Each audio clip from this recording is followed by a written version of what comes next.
जीरकपुर शहर तेजी से विकसित हो रहा है। यह कभी शांत शहर था। आज जीरकपुर शहर की आबादी 5 लाख से ऊपर है, लेकिन प्रोग्रेस के साथ प्रॉब्लम्स भी आती है। चौराहों पर बच्चों के साथ भीख मांगते भिखारी आज बड़ी समस्या बनते जा रहे हैं।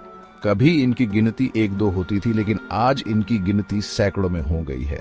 और प्रॉब्लम सिर्फ भिखारियों की संख्या नहीं है, प्रॉब्लम यह है कि वो अपने साथ किसे ला रहे हैं। छोटे छोटे मासूम बच्चों को भीख मांगते देखना बहुत दुखद लगता है। इन बच्चों को स्कूल जाना चाहिए, खेलना चाहिए और केयरफ्री लाइफ जीनी चाहिए, पर इसके बजाय उनका इस्तेमाल लोगों के दिलों को छूने और पैसे कमाने के लिए किया जा रहा है। भीख मांगने में बच्चों का शोषण गंभीर चिंताएं पैदा करता है। ये बच्चे असुरक्षित हैं और आसानी से मैनिपुलेट हो जाते हैं। ये सिर्फ जीरकपुर की प्रॉब्लम नहीं है। भीख मांगना एक जटिल मुद्दा है जो कई शहरों में पाया जाता है, लेकिन जीरकपुर की परिस्थिति यूनिक है। चंडीगढ़ का नजदीक होना, जो एक ऐसा शहर है जो सक्रिय भीख मांगने से लड़ रहा है, एक महत्वपूर्ण भूमिका निभाता है। बच्चों का भीख मांगना एक रणनीति है। ये सहानुभूति जगाने और कमाई बढ़ाने के लिए डिजाइंड है। जब लोग किसी बच्चे को जरूरतमंद देखते हैं तो वे पैसे देने के लिए ज्यादा तैयार रहते हैं, लेकिन ये जरूरत अक्सर बनावटी होती है। बच्चों को नशा देने की परेशान करने वाली रिपोर्ट है। इससे वे शांत और विनम्र बने रहते हैं, जिससे वे देखने वालों को ज्यादा दयनीय लगते हैं। ये बच्चे कहां से आ रहे हैं? इनका शोषण करने वाले कौन हैं? इन सवालों के जवाब मांगे जाने चाहिए। बच्चों का शोषण एक गंभीर अपराध है। यह उनसे उनका बचपन और उनका भविष्य छीन लेता है।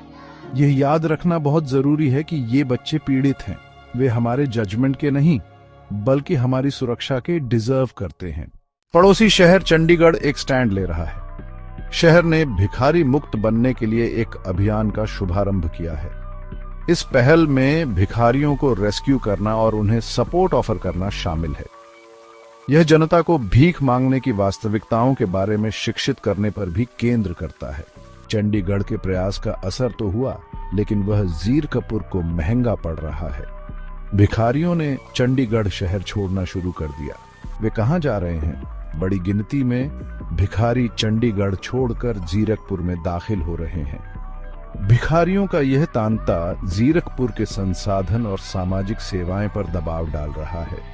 जबकि चंडीगढ़ की पहल सराहनीय है, ये एक समन्वित दृष्टिकोण की जरूरत को हाईलाइट करता है। शहर समस्याओं को अपने पड़ोसी पर नहीं डाल सकते। भीख मांगने को प्रभावी ढंग से पता करने के लिए एक क्षेत्रीय रणनीति की जरूरत है। जीरकपुर को अपनी बढ़ती भिखारी आबादी को पता करना चाहिए, लेकिन उन्हें बस सड़कों से हटाना ही काफी नहीं है। एक करुणामय और स्थायी समाधान की जरूरत है। सबसे पहले जीरकपुर को बाल शोषण पर क्रैकडाउन करने की जरूरत है। बच्चों का शोषण करने वालों के लिए सख्त कानून प्रवर्तन और कठोर दंड महत्वपूर्ण है। रेस्क्यूड बच्चों को सुरक्षात्मक हिरासत में रखा जाना चाहिए और उन्हें देखभाल और सहायता प्रदान किया जाना चाहिए। दूसरा, जन जागरूकता अभियान बहुत जरूरी है। लोगों को भीख मांगने की जटिलताओं और इससे होने वाले नुकसान, खासकर बच्चों को होने वाले नुकसान को समझने की जरूरत है। हम लोग इन भिखारियों को पैसे देकर कई मासूम बच्चों के भविष्य से खिलवाड़ कर रहे हैं। अंत में जीरकपुर को पुनर्वास पर केंद्र करने की जरूरत है। इसमें भिखारियों को आश्रय, शिक्षा और नौकरी प्रशिक्षण तक पहुंच प्रदान करना शामिल है। लक्ष्य उन्हें आत्मनिर्भर बनाने और भीख मांगने से मुक्त करने में मदद करना है। भीख मांगना एक जटिल मुद्दा है जिसका कोई आसान सॉल्यूशन नहीं है, लेकिन एक बहुआयामी दृष्टिकोण के साथ जीरकपुर एक अंतर ला सकता है। ये समय समाज के सबसे कमजोर वर्ग को सहायता करने और रक्षा करने का है। चैनल निर्भय पोस्ट की खास रिपोर्ट